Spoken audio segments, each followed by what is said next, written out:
Hello there. Can you guys hear me okay? Give me a thumbs up if you can. Using my Rode mic, so nice. So hopefully it's coming through loud and clear. Give me a second. I'm going to share the space myself and let folks know that we are in the studio, and then I'll begin with our disclaimers. And you guys will have to forgive me. My voice is thoroughly and completely fucked from the event, but hopefully you can hear through the raspiness and everything is going to be good to go. Give me just a minute here. All right.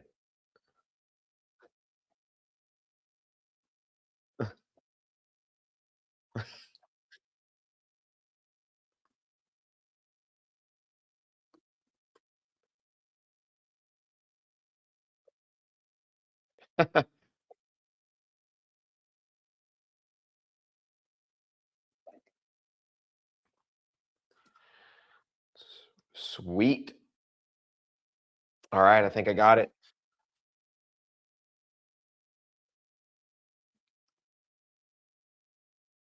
Yeah, we'll let them up. Cool.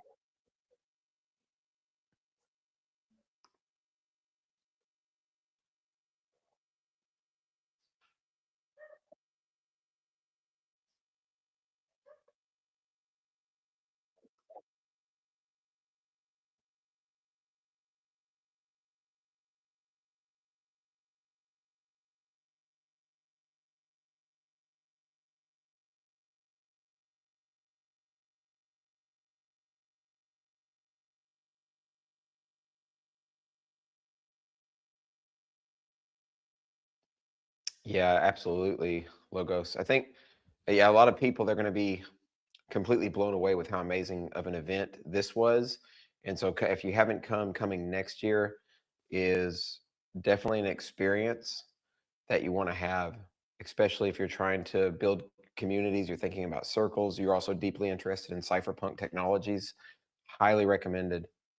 Sweet. So yeah, let's officially let's officially kick it off, guys. I'm going to do the disclaimers as per usual. As you guys know, number one is any of the thoughts, ideas, philosophies, or aberrant notions that we share. These are all the product of our own minds and are not affiliated with the Logos brand, technology stack, movement, or company information. Cool. The other thing is, if we happen to talk about some kind of project, cryptocurrency project, blockchain project, or otherwise, please do your own due diligence. Don't ape or YOLO into some random shitcoin. If you do that at your own peril. The Logos brand, any of us as individuals on the stage can't be responsible for your actions. But I think that goes without saying.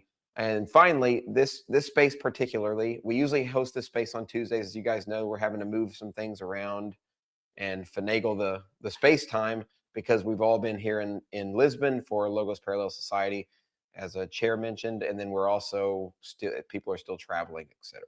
Okay, so this is a community space. If you guys do, or if you're interested in starting a circle, if you're interested in the Logos technology stack and you want to have a conversation with us, by all means, come. Maybe even disagree with us. Maybe you hate what we're doing. Fine, come up. Let's chat about it. We're very open to receiving feedback, criticism, onslaught, whatever it is. Let's chat it out. And I'm personally, I'm not bashful. If you want to have a discussion about this and it turns into a debate, by all means, let's get into it. Should be a lot of fun.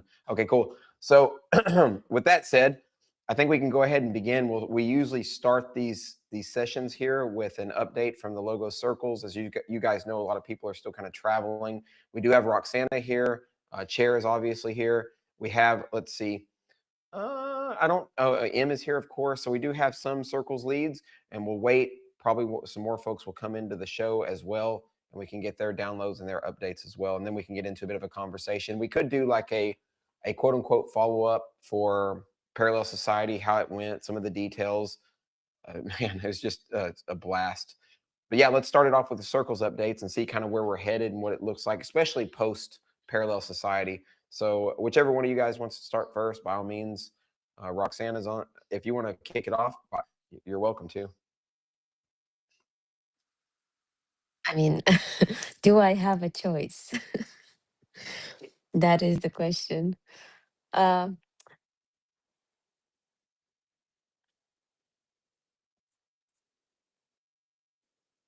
Okay, cool. No, it's fine. I'll go first. I would like to start by expressing that my voice has a limit today. So I'll try to be as efficient as possible.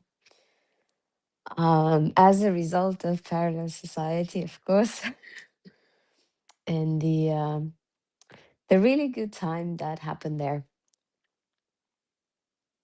I think we had an amazing 2 days, and I think Lou will be forever remembered as the superwoman that pulled everything together. Um, and I'm hoping she survives the aftermath of feedback and um, will be back, and she'll get the hang of it again for the I guess it would be now the third edition. In terms of London updates, we are in the process of confirming the location for March. The usual pub where we met up before I kind of became accustomed is undergoing renovations, which is great for them.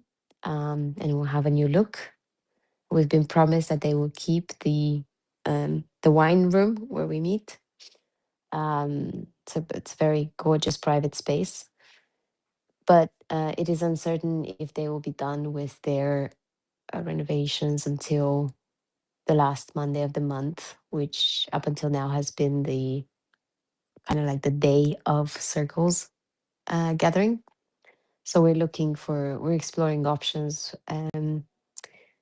We'll have more updates I would say in the next couple of days. London and the UK are getting very busy. We've had there's a lot of things going on.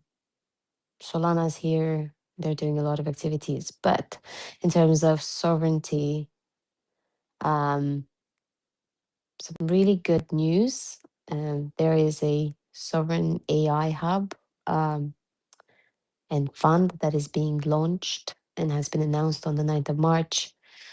£500 million from the UK government, um, which is great because we do have a lot of talent, and a lot of this talent was leaving for the US or Asia for hubs where they would get more support, more access to funding, startup ecosystems, and all that. So I'm hoping I would say this is a right step forward to slowly put the UK back um, on the startup ecosystem roadmap, which has been severely affected in the past 7 to 8 years by a lot of regulations, a lot of policies that have gone against entrepreneurs and founders in general, a very unclear um, taxation system, which again goes against founders, changes to um, laws in terms of employment and staffing and all of that. So um, this is the first good step forward. And one of the feedback that I used to get from a lot of the founders that I met through the Entrepreneurs Network and other of these other such networks is that 7 to 8 years ago it was fairly easy to raise funds in the UK and uh, be a startup in the UK. And then fast forward, it became very difficult and almost impossible. So I'm hoping this announcement that they've done will improve the chances of breakthrough startups getting funded and people not leaving the country, because we do need talent to make things happen. And the other update, I would say, next week there's a very interesting um, sovereign roundtable organized by the Unruly Capital team, and Sterling, I believe you had a really good conversation with Francesco from Unruly Capital on the sovereignty workshop at Parallel Society. So we're going to pick up the conversation. We have a lot of people from ARIA, which is the R&D organization in the UK, the some of the Anglo-futurism crowd, some of the entrepreneurs that are building things, some of the investors that are backing innovation. So it should be a really good one for us. Yeah, and actually, Roxana, really cool stuff. I'm actually speaking to Francesco. Meant to mention this to you. I mention it to you right now. It's good as time as any. I am considering traveling to London from Lisbon for this and to join you guys in person so that we can continue the conversation. So luckily it is timely enough because there's something else I have to take care of in London potentially. So I'll be there very likely. No full promises yet. I have to confirm a couple of things, but I'm really excited to continue that conversation and also meet some of the London circles based folks as well, potentially. So really happy about that. Good stuff. And yeah, you're right. The conversation that we had, the workshop slash panel that Francesco had that I was involved in at PS was really, that was a full room in the lab. It was really fun. We got pretty deep into the meaning of sovereignty. And I think that the questions around sovereignty and how it's changing and is going, well, that's going to continue right well into the future. But yeah, we'll leave it at that for now. We can get into more of the details if we want and take the conversation in that direction. Going to let Chair go ahead, or M, whichever one of you guys want to provide your updates. Be fantastic. Thanks, Roxana. Good stuff. Mhm.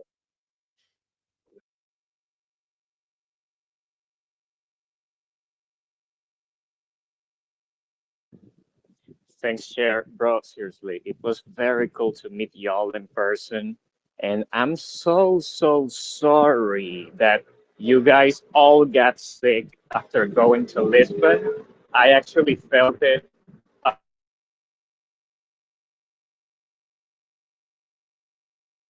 bit agitated is because Oh, did we I'm lose him? going to a meeting with a friend of mine.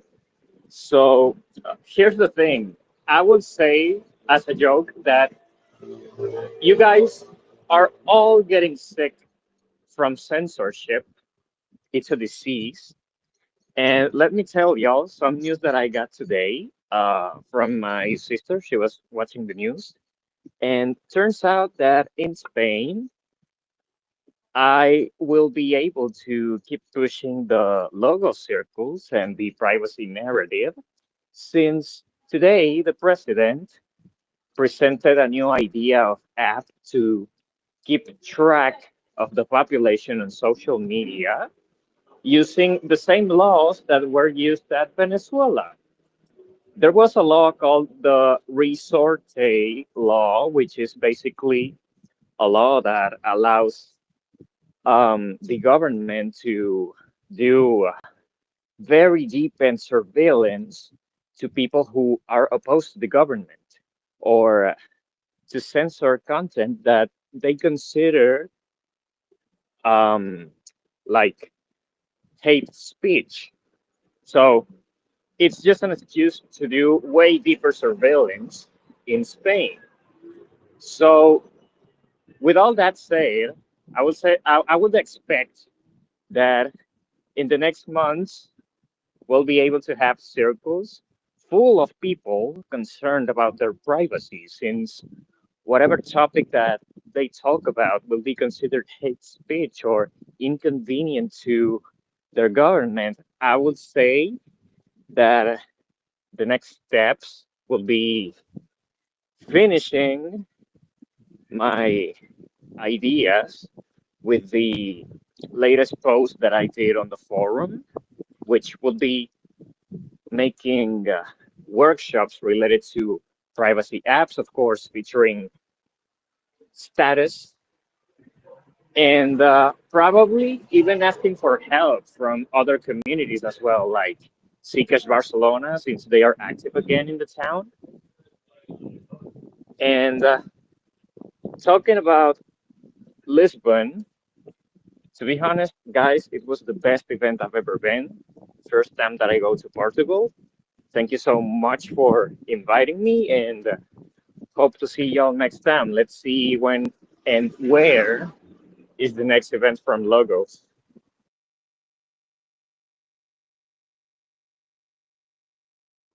Absolutely, my man. You're always welcome. Appreciate it very much. And I agree with you.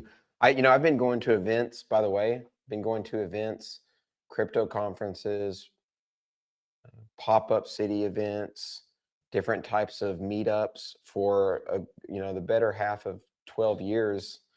And yeah, this is 100% has the Logos event has the true cypherpunk vibes that haven't really existed within the crypto ecosystem. I want to say almost at all since I've been going to these types of events.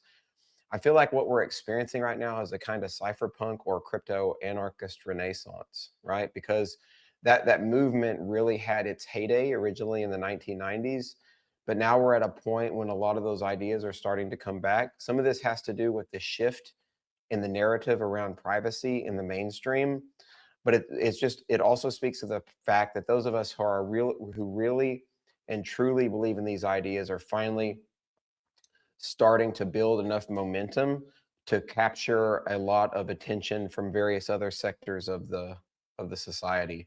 So I think it's a beautiful thing, man. This is going to be epic, and I think people are going to begin to associate event the Logos event structure and the Logos event series really as the epicenter of a new kind of cypherpunk movement. And everyone who's involved in it and like helping upgrade the movement in various ways, add to its ethos and build it out are all ultimately going to also be in the orbit of Logos as well. And this is not to say that what they're doing is like minimized. It's just to say that this is part of one greater movement. This is why we do coalition building, right? Trying to get as many people to be coalition partners as possible so that we ultimately can change some of these really awful or horrendous aspects of society, and we can capture a lot of the governance share that's being offloaded by traditional governments and nation states as they fail. So thanks a lot, Em, man. This is what we're here for. We're here to be agents for change, for quality and positive change as we transition into this new age. Very beautiful time to be alive, friends. Good shit. Okay, so let's see. We have Chair. You are up to bat, my friend. I hope you're feeling okay. I know you've been doing some traveling. So you survived.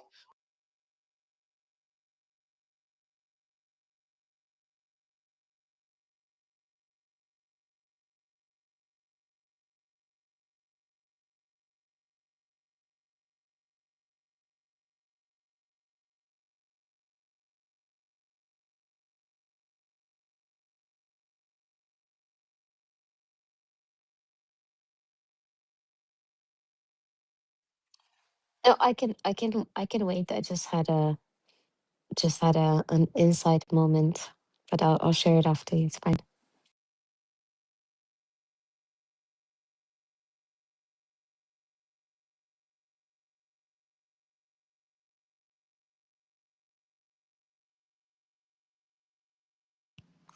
Hey, there I am.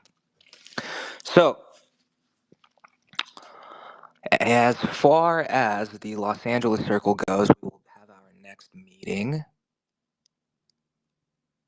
the last week of March, or something like after the 20th of March. I will keep everyone updated, of course, as that develops. But like the very specific LA updates are: we have roles filled. We now have 3 roles filled for growth, communications, and of course technical leadership. I'm very happy and excited to announce that uh, officially there is a node runner within the Los Angeles Circle. The technical lead, the aforementioned technical lead, was able to spin up a node on the very day that testnet v0.1 was announced, and that is also a call to action for all of you. If you are capable or have the desire and or either way, go ahead and try the logos-docs repo in the Logos co-organization is where you should go, and those links will be provided. So I'm very happy about that. We have roles established. It's going to support me quite a bit in what I want to get done, as I've already sort of hit my maximum spread and my expertise. I can't be an expert at everything. Hopefully, I'm an expert at maybe one thing, but now I have experts all across the spectrum, and that should assist in us growing and making an actual impact. I want to mention for a moment during the circle event or the community zone in general at Parallel Society was quite invigorating. There were a few moments that happened. Circles related specifically the Quinto de Mocha contingency that is part of the Lisbon Circle was present. And contingency, that's not it. Delegation, there it is. Hey, vocabulary. The Quinto de Mocha delegation that is part of the Lisbon Circle and was present, and there were a few circles type groups that gathered during the morning or like the first part of the first day of Parallel Society, and it had a huge impact on me. The story, yeah, Amelia has talked about the situation on the ground at Quito de Mocho, the um, what do they call it when a landlord kicks you out? Help me out. When a landlord, the evictions. Eviction. Yes, thank you. The eviction situation that's happening currently, the stripping away of the cultural and art sort of center identity that Quinto de Mocho has had. But like you hear these things, and it's impactful, and the story is impactful. But when you see the people and you hear the words from their mouths about what is going on and what the reality on the ground is in their neighborhood and what they're doing to try to fix things, it had a huge impact on me, and it made me realize that we're missing a few aspects in the Los Angeles Circle, very specifically actual community outreach. As for the past few months, we have been gathering together in comfy pubs and meeting rooms, uh, talking and talking about helping people that we have not talked to directly. And I think that's the first thing that I want to change immediately is doing actual community outreach, gathering data from the community, from their own words. What do they need? Where are they struggling? And how can the circle specifically support them? Rather than building apps that the circle would like to see, and otherwise like actual direct action, like what can we do and what should we be doing? That data needs to come from the people that we were looking to help and the communities that we're looking to help. And that's been a big blank spot that I didn't even realize um, we haven't been focusing enough on. So going forward, that is the objective. Before we move on anything and put too much energy behind anything, we need to validate that that is actually something that is needed. But even before that, to find out from the community members what is needed. And Los Angeles is a vast place. It is 30 cities clumped together into one. So we need to draw a geographical boundary on where exactly we would like to focus on first, and then reach out to the community leaders and citizens of that area. And that is direct sort of inspiration and I don't know, a realization. It dawned on me thanks to the Quinto de Mocho crew. So I don't know. Those are my takeaways. That is the plan going forward. Probably last week of March will be the next LA Circle. I will be speaking with all of the the leads. They're the people that have volunteered, that have assumed volunteer roles, and we will be executing this community outreach plan, or we'll put one together, and then we will execute it, and we will have a networking event towards the end of the month. And please reach out to me especially if you're in the Los Angeles area and are interested in getting involved or attending. Yeah, that is my update. Nice, thank you, sir. Yeah, we're gonna I mean, I feel like the circles, generally speaking, trying to figure out what the local communities need, like really digging into that is just such a critical part of everything that Logos is doing, right? We've had and I personally had a lot of these conversations over the course of the last week being here in Lisbon, and trying to help people understand that this is not about like us coming into a space or into a community and telling them what they need, assuming that we know what the problems are. Instead, it's more of a fact finding mission at first, trying to figure out, what are the issues, like, how can we help you?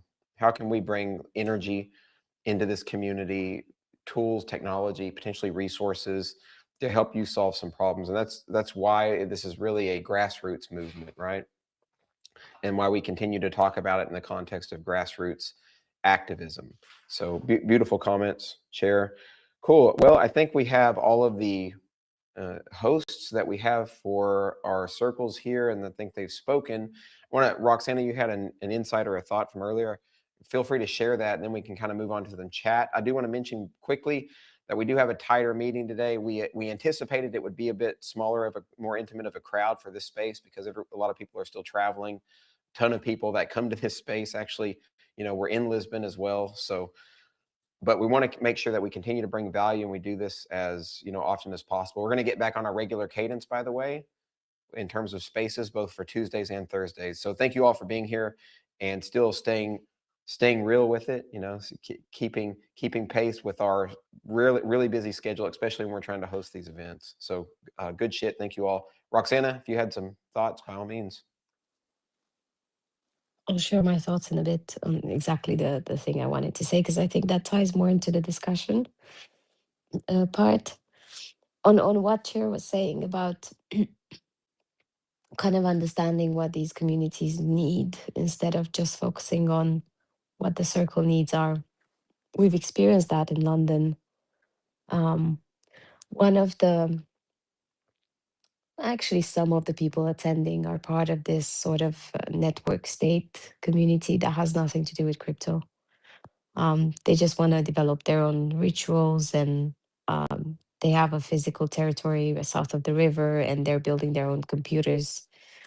And for them, they really want to have a very separate way of communicating and retaining that kind of um, group identity, and be recognized by their idea is to be recognized by the government at some point. There's about 200 people in it.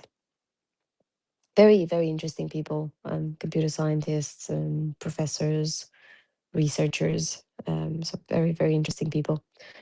And one of their problems was that because there's no way to their computers are like £99, which is very little for a computer that runs on Unix and on top on Linux, Arch Linux, I think it was, connecting with mesh core for communications.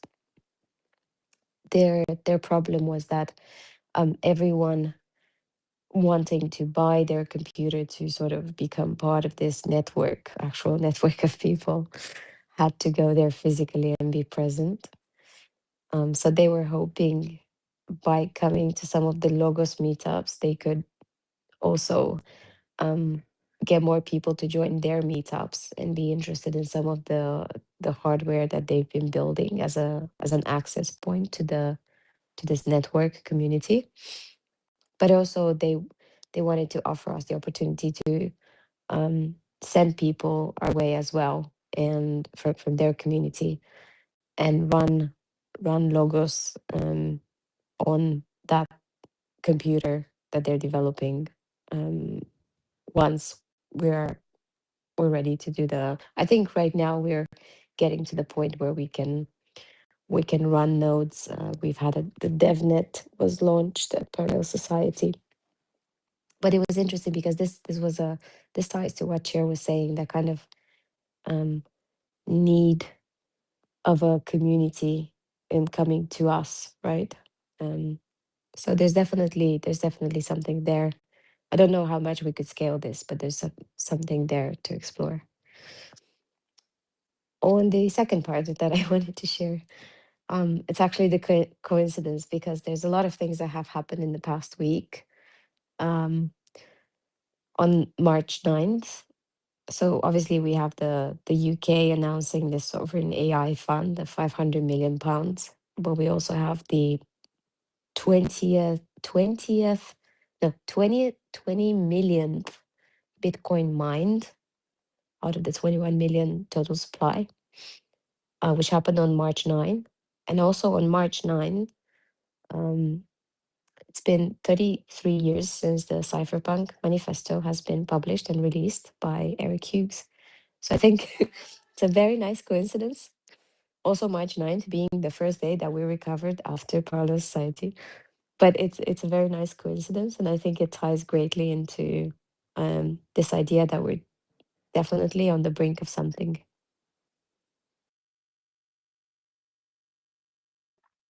Yeah, I mean, there's 100% with 100% certainty there is something in the air. There's definitely a lot of change, and I think it fits in. You know, we talked about this a lot in the past, but it definitely fits in to the fact that people are seem more willing to take action because they recognize the systemic failures that are all around them. They see what they can only understand as systemic collapse and rapid decay.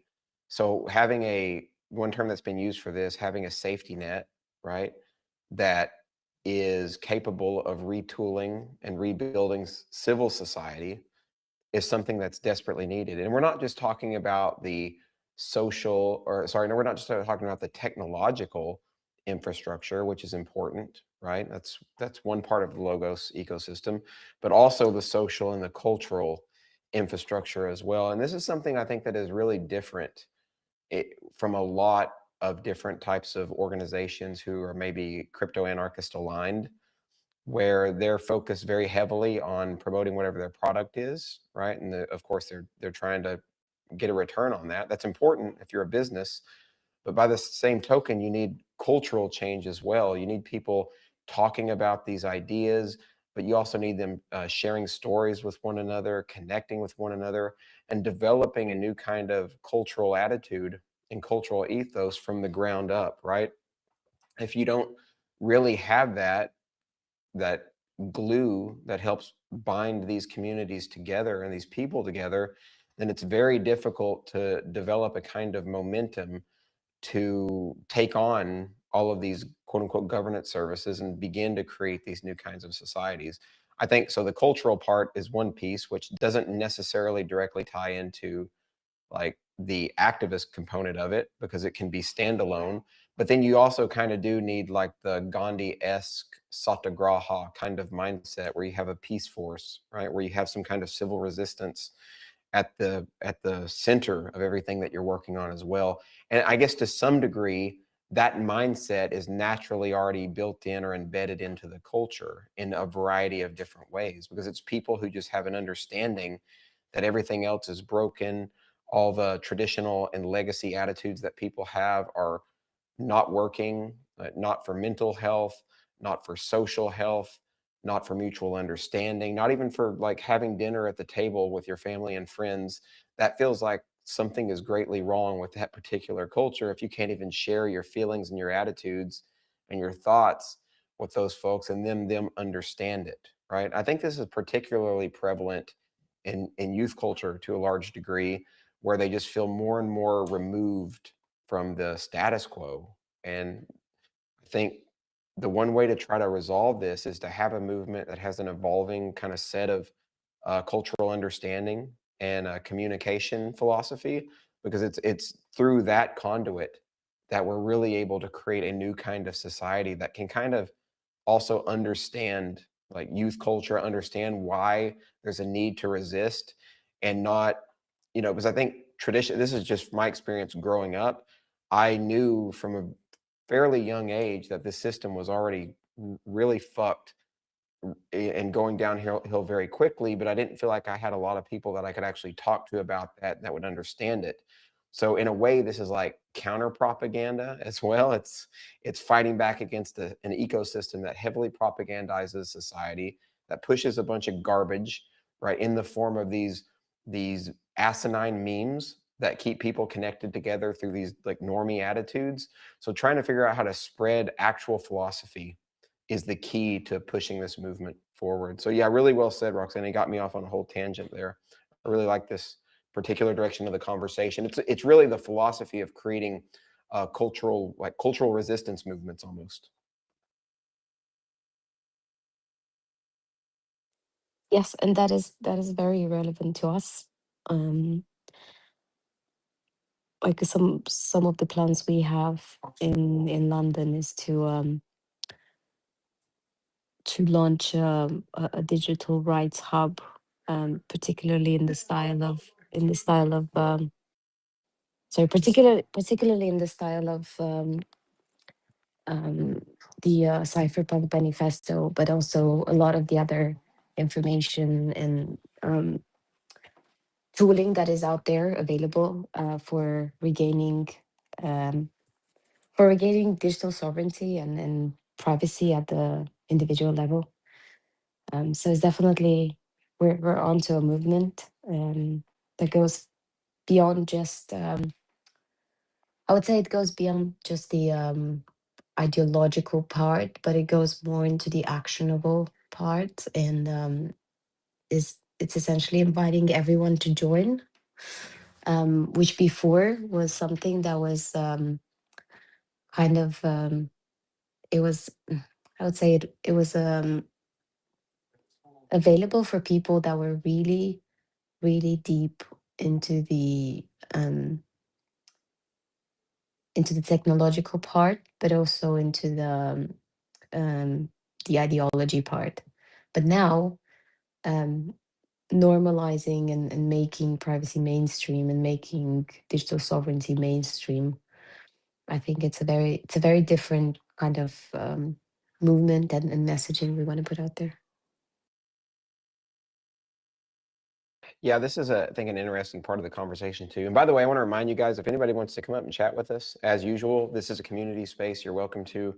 We don't want to be we also don't really want to be an echo chamber, I think, right? Because we want people to be able to share different types of thoughts and also disagree for the purpose of maybe creating a dialectic.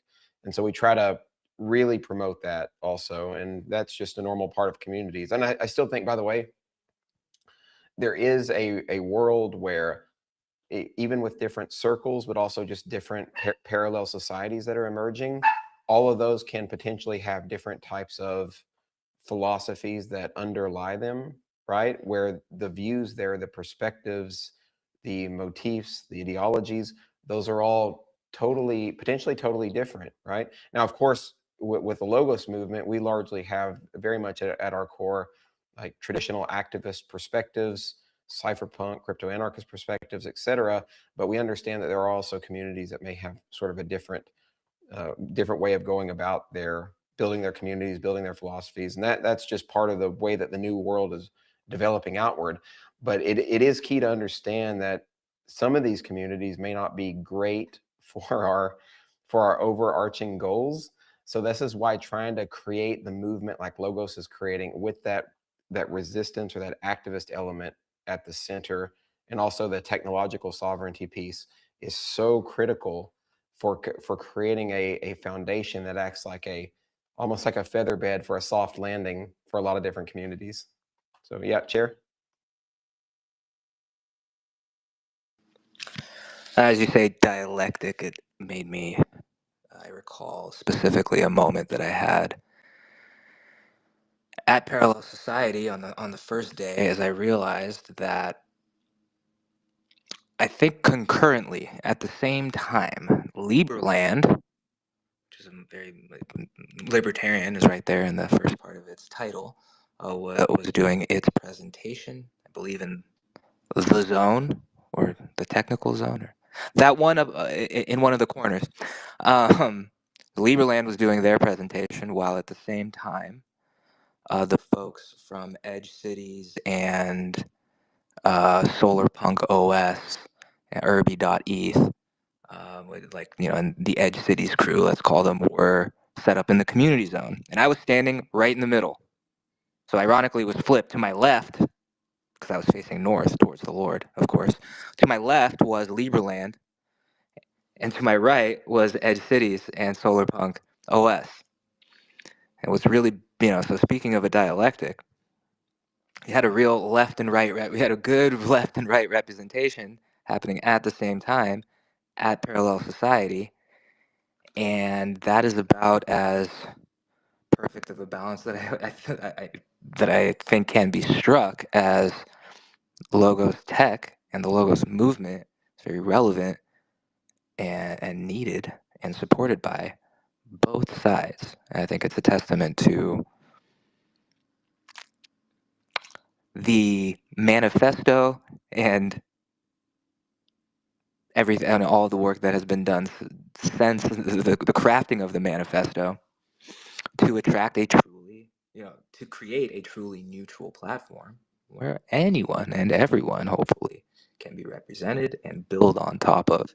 And so to see that, sort of realize in the moment it was happening, was one of the most impactful moments that I had, where it's like, yeah, this really is politically neutral, isn't it? We have diametrically opposing sides both presenting at the same time, and they're both pretty pumped up about it. So I just wanted to add that. Yeah, no, that's really good. It's a good point because having a tech stack that is impartial makes sense with logo circles as well. It makes sense with just this, I think even the greater community ethos, because we can't, and that's the whole point of going in with a logo circle into a community and then trying to understand their needs and help them out, because it's not us dictating a philosophy or a political attitude, right?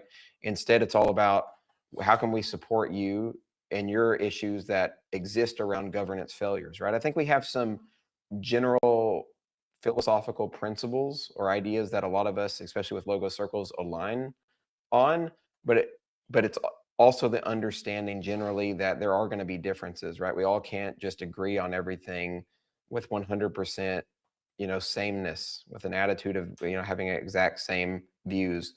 And again, this is why we continue to promote, generally speaking, exit, and the idea that exit and switching costs from community to community should be kept low so people can move into communities that they care about more and that share their values and that have a token economic design system that suits their needs, and whatever the other issues are, there's general alignment, right? Really, I would say this is the age of alignment versus misalignment. I think we can all very much agree on the case that governments, nation states, the way that they run, are almost deliberately generating massive misalignment within those communities. Because if you're within those communities and a bunch of rules or regulations or laws get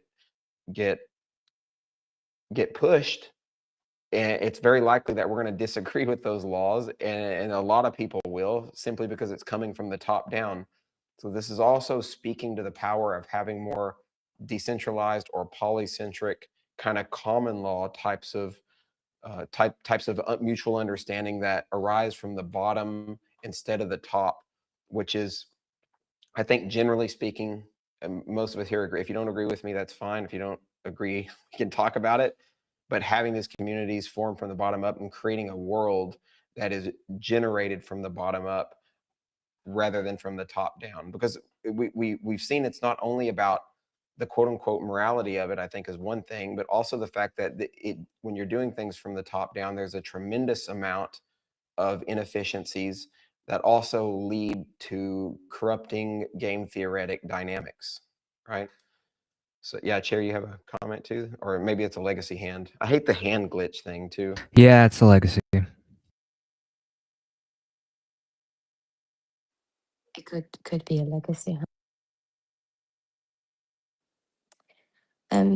I think to your point, Sterling, um, there's an interesting movement around doing things to fix very small, very small problems, and pushing in that kind of gray area of where you're testing if you are going to get in trouble, but you're not really going flat out against the government. You're just exploring those gray areas, and that's really fascinating. Whether that's from fixing a wall, or maybe hiding a hole in the pavement, or um, you know, doing something, maybe planting some trees or cleaning a park or a public space. Just these kind of little things that um, they create ripple effects, but they are in the gray zone because they can't really come after you. You're just doing a you're just there as a um, you know a citizen of that society, and you're trying to contribute to it. Yeah, another thing that's very relevant to this discussion, and of course we're getting a little philosophical here, and that's fine. We can do that, and also there's some analysis built in. But thinking about, I think one of the things that's important and a part of our movement to think about is this notion of the human scale and the human scale movement as well. So it was a broad intellectual and design tradition that argued that modern civilization has built environments, institutions, and systems that are too large for human beings to meaningfully inhabit, to understand, or to govern. So the core claim is that size itself is a political and social problem. It's not just an aesthetic one, right? I think some people think about human size and scale in terms of the cities that we've built and the infrastructure and environments as being something of a like an aesthetic taste. But the reality is that systems and institutions that are too large are also likely more prone to corruption. And this is also, I think, you can corroborate the idea of centralization and having communities that are too big with also being outsized for the human scale. So there's another piece of this argument that so I talk about his book a lot, but you guys should definitely check out the book by Leopold Kohr, who was a German economist, and it's called The Breakdown of Nations. And in the book, he effectively makes the case that, like, a lot of our societies, because of the scale, creates more more politicking, more control, and more undermining of human values in those particular communities, right? So the thesis was like radical in its simplicity. Social misery, war, dysfunction are products of scale. When political and social units grow beyond a certain size, they become ungovernable, violent, and dehumanizing. So his solution was not to reform, but instead dismemberment. Smaller states, smaller cities, smaller institutions. Of course, I think we would all argue here that it's not just about the states, right?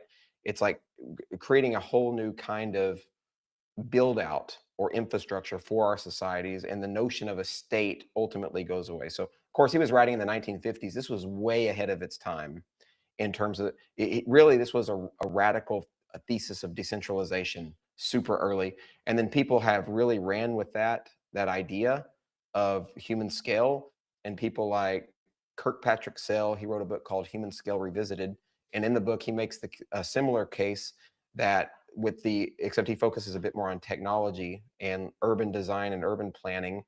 Whenever any kind of individual construction unit, like a house, a cathedral, a office building, it seems outsized.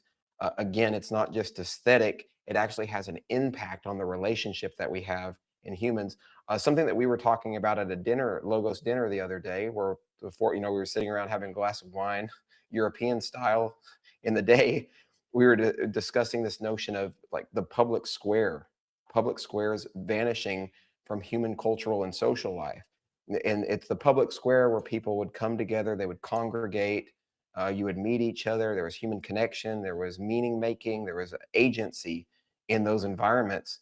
But a lot of the cities and a lot of urban planning are not really built for people anymore. They're built for cars. You can even see things, little things that matter, like street lamps and street posts that are typically in walkable cities. They're smaller. It makes sense for the human, and it's also good for the environment. Like the birds land on them. There's a bunch of different activities taking place around these environments. Whereas in larger cities, the streetlights, of course, are in larger scaled cities and environments. The streetlights are a lot larger, like for cars, and they don't really speak to the human being that is walking through, meeting other human beings in those areas. And light, of course, is more dispersed. So there's a lot of architectural and systemic reasons why that's not good for our human sociability and human connectedness. So really, I think something that we do invoke or start thinking about with this, with all of our movements, not just Logos circles, but generally speaking, in crypto and in parallel societies, how can we keep the human scale down to its actual actionable limits, where it makes sense for us not only aesthetically but quote unquote politically, right, or socially is probably the better way to put it. Anyway, wanted to share that with you guys. I think that looking into the human scale movement is great because it actually fits in very nicely with a lot of the arguments that Peter and Jared make in Farewell to Westphalia about governance failures. But this goes into a bit more about, or at least it expands it and talks more about the reasons, the likely reasons and arguments behind why our societies are failing, aside from just the rampant politicking. But why does also the politicking take place on this level? I have pinned a link to a free PDF of said book, Breakdown of Nations, in the comments of the pinned tweet. So if you have not yet, please like and retweet that pinned tweet. We are recording this space so people can get some exposure to it. And you can believe me that the censorship is afoot here on this platform. Can you believe it? The free speech app. So the reason I ask so often is because every little bit helps folks. A retweet, a like, a comment on that pinned tweet, or just helping expose these spaces is crucial at this point. So in one of the replies, scroll the replies, there's a link to a free PDF of the Breakdown of Nations. And if you have not yet, please like and retweet. Thank you. Yo, sorry, I missed that very last part you were saying, Chair. I had a distraction at the door. Do you mind repeating that? Sorry. Oh, yes, there is a link to the aforementioned book, a free PDF, in the replies of the pinned tweet. So seek it out there, and there's a PDF copy of the Breakdown of Nations that I found. I think it's the Anarchist Archive, something like that. And otherwise, just for people to understand that the reason that I am throwing so much guilt and shame around when imploring people to like and retweet the pinned tweet is that you can be certain that the things that Logos is doing is not necessarily rubber stamped by those in charge. And so soft censorship, light shadow banning, etc. is certainly afoot. And so all of the support that you are willing to give in exposing and boosting the visibility of the things that Logos is doing on these very controlled social media platforms is very much appreciated and necessary in order to grow. So thank you. Yeah, thank you. You guys might have not heard me. I just asked Chair to repeat himself, but I think I unmuted the actual studio rather than the hex space. So you guys probably didn't hear why he was going over that material again. So yeah, I like this comment too, by the way, Chair, this idea that what we're doing is not exactly rubber stamped by and approved, right, by the traditional systems. And it's simply because we're preparing for their absolute failure. And by the way, this is something that bears repeating. We're not here advocating for abolition of the traditional system, like say someone from an anarchist community would. It's because I think all of us here realize that we don't need to do that anymore. The system is doing a perfectly swell job of deconstructing itself, right? All of it's, we have a tremendous amount of evidence, largely thanks to the rigorous work by Jared and Peter and Farewell, that a lot of governance services that the traditional governments and nation states used to offer are being dispersed now. They're being rolled out to a lot of other different actors. Some of these are violent actors like cartels, but some of them are like homeowners associations, different types of smaller organizations or companies, businesses. Also, even going up, like multinational type of corporations have also taken on some governance responsibilities.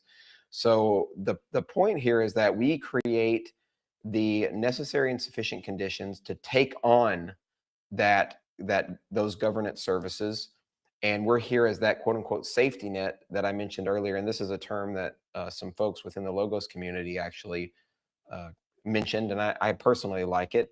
But this is what we're here for, right, guys? We're preparing for this failure and for things to get worse with some regards, and we're going to be here to help people integrate into these new types of communities, leverage these technologies to deploy new types of governance services.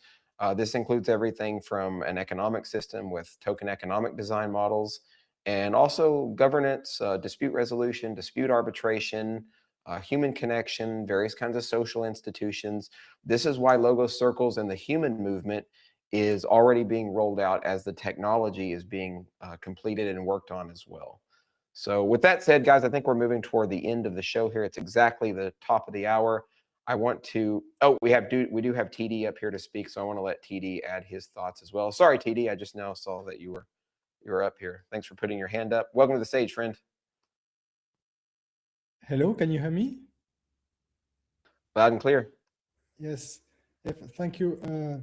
Now, very interesting conversation. Just wanted to emphasize another time that Paris Society was a wonderful event and well organized. Both the technical day, let's call it, and the musical day. Music was very eclectic, let's say, and yeah, very nice. Also, like you shared the book, The Breakdown on Nations. It made me think of a book club from a co-op group called Bread Co-op. And next up, they are organizing a book club every month. And next up, they are reading Protocols for Post-Capitalist Expression, written by three people. As soon as you said By protocols, I thought, oh Lord, what's it going to be followed by? Sorry. yeah, Protocols for Post-Capitalist Expression, written by the Economic Space Agency, Dick Bryan, Jorge Lopez, Axeli Virtanen. I will reply to the retweet. But yeah, we are doing the book club, and the next edition is starting on the March 20th, 6th. So yeah, just this book that you shared made me think of this one. So just I'm not part of their co-op, but I attended the last book club, which was about Paris Society actually. About Farewell to Westphalia book. So we can talk about that later maybe. They were a bit criticizing the point of view of the book, but I just wanted to share that the nice reading book. Small but nice people. Yeah, no worries. And by the way, TD, if there's, and we're very much open to I know there's been some people, and this is a good sign to have. There's some people who have been critiquing Jared and Peter's thesis in Farewell to Westphalia. And so if those folks ever want to come on the space and have a live debate about where they disagree, and also perhaps where we can clarify some things. And this is not to say also, by the way, that even anyone within the quote unquote movement that we have here, right, or the organization, whichever way you want to look at it, there's going to be differing opinions on a lot of different verticals.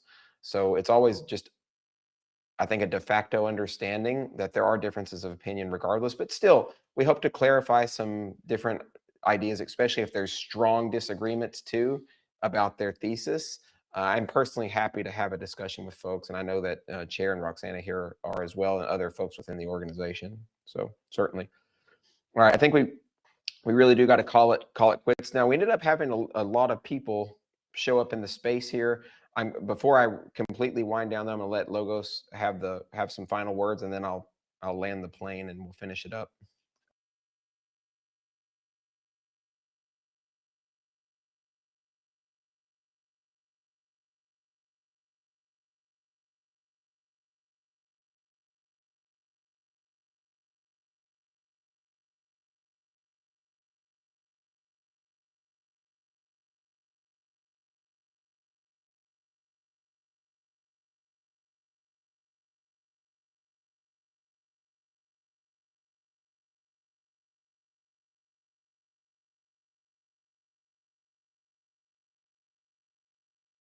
Thanks, Chair. Really appreciate that. And just to one thing I want to mention too before we head out, we didn't get sometimes there's probably new faces here, right? We have a lot of people, a lot of traffic that's starting to venture into our spaces. We do want to let you guys know that if there's something you don't understand about logo circles, because we don't always get into the introductory details, please reach out to us and we're happy to give you our information. You can also go to logos.co and you can get some information there. And we're happy to occasionally give a full and complete breakdown of the movement and the goal of Logos Circles and also the purpose of the Logos technology stack, right?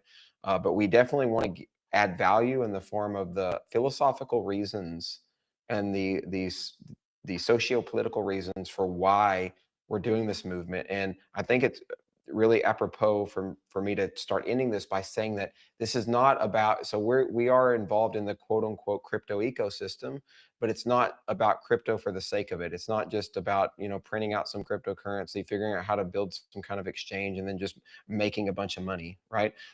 I think having capital, of course, is a great thing for human sovereignty and freedom, but if you don't have the philosophical underpinning and the community behind it, then it puts a bad taste in people's mouths, and there is an understanding that maybe that's not even something that really inspires or invigorates us. There needs to be some kind of cultural inspiration behind what you're working on to develop a movement. There has to be very strong reasons, especially reasons that are emotionally salient. That is a big part of this. So just wanted to let you guys know that's like, in my vision, in my personal opinion, that's the overarching goal. So again, thank you guys so much. Don't forget to like and share this and retweet as the co-host chair here very eloquently mentions, because it's important that we get this out to as many people as possible.